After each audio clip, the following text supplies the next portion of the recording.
As an international crisis is making its way around, with a disease being the cause, you'd be forgiven for asking, what does capitalism have to do with this? What possible effect could it have? Well, quite a strong one, actually. Now, this is in the context of the current crisis, but this is applicable to many other diseases at other time frames too. It could be malaria somewhere in East Africa or AIDS in Ukraine. At the end of the day, capitalism impacts the spread, coverage, and treatment of diseases in a rather negative way. In this current case, we see how the media, of course all for profit, has had a hand in both under and overplaying the threat, depending on the source. Some make it out to be nothing to worry about at all, a Chinese hoax, while others make it seem as if it's the new Black Plague, come to ravage humanity and usher in the end of the world.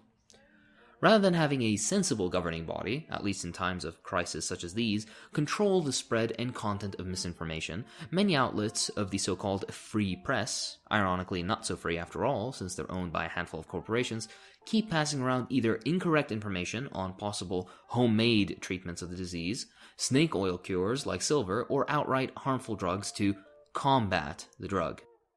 Either that, or these not-so-free press agencies will extol the philanthropic sensibilities of the people that own them in the current fight. Billionaires, where would we be without them?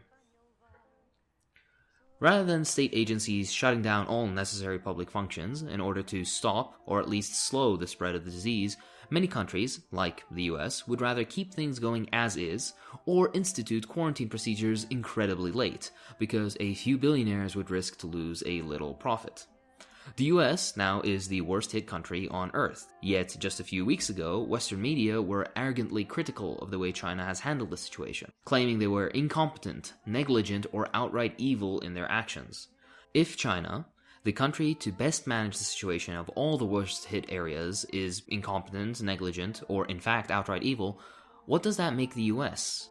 Rather than gearing the economy for production of necessary medical goods like masks, intubation equipment, respirators, etc., the largest and most highly developed industrial economy the world has ever seen is drowned in a crisis of shortages, the likes of which supposedly were the reason Soviet socialism would quote-unquote always fail, putting aside all the misinformation around the economic performance of the Gorbachev era. Now, trash bag nurses. Had these images been in, say, Cuba, or Vietnam, or in former socialist countries, possibly grainy or in black and white, it would have been considered one of the most damning critiques of socialism to this day. Yet, when it happens under capitalism, in dozens of countries around the world, it's considered business as usual, not so much as a bat of an eyelid. It makes you wonder what other things happen constantly under capitalism that would hypocritically be used as a failing of socialism. I don't know, maybe social inequality, homelessness, police brutality, gender inequality, unemployment, malnutrition, preventable deaths due to people being refused medical access, medical debt, school lunch debt.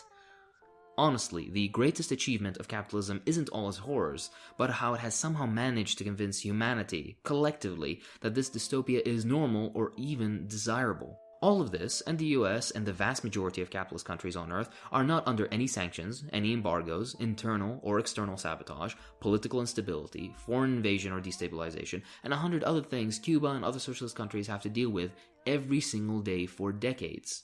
Of course, the yellow peril racism affecting Chinese people got full support in the West, with articles such as the communist virus, and the president of the US officially referring to it as the Chinese virus.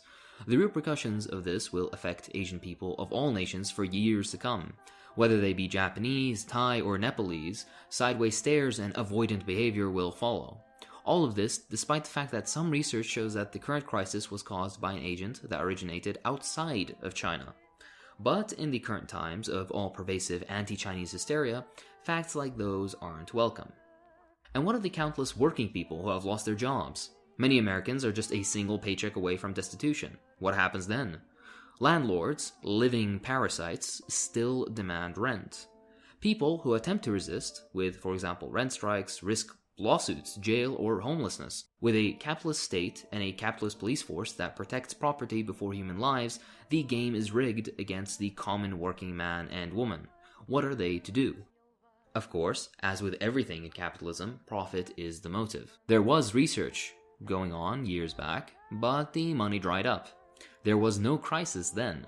Now that hundreds of thousands are infected and many have died, there's profit to be made.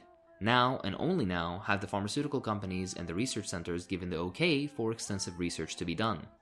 Of course, in a rational world, we only start looking for treatments once the situation has gotten out of control in order to secure a quick buck, rather than value human life and stability over some profit. Oh, wait, I have that the other way around.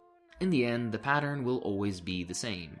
Be unprepared because preparations affect profitability. Don't act decisively because it'll affect profitability. Bail out any and all businesses that lost profit, overworking people who lose jobs, homes, and entire livelihoods. Blame the issues on an unfamiliar other, and reinforce it through mainstream methods of spreading information.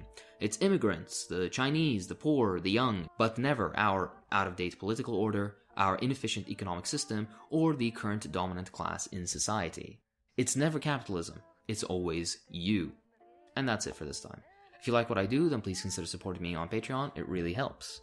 I'd like to thank my patrons, so thank you to Jovian Archiver, Nobody, Pauline MacDeasy, Michael R.W., Farah Lahan, Scott Radburn, My Little Stalin, At Democracy Expert, Alan Plum, Andy Haywood, Brennan Ruffing, Daniel Williams, Daryl McFarlane, Ellie Gerzon, Eric G., Grammar Antifa, Granola Joe, Industrial Robot, Jedi Davian, John Bernstein, Jonathan Chavez, Khan, Nut Ringheim Lunde, Lewis Wolf, Liam Sapanen, Libertarian Stalinist, Manda, Mikar Garopoulos, Amar Abdul-Jabbar, Ray Hogginson, Renkel Blancaster, Ring, Sasha Novoseta, Soviet Mystic, Sussy M, Ted Teddington Stedsville, The Turkish Trotskyist, Tristan Druyan, Zatarani, Zarin Arsin, Justin Perdomo, Eugene Simonovsky, Job, Parker Cushing, Malinov, Comrade Benito, August Nilsson, Comrade Pengu, and of course Charles. Thank you, Charles. I'll see you in the next one.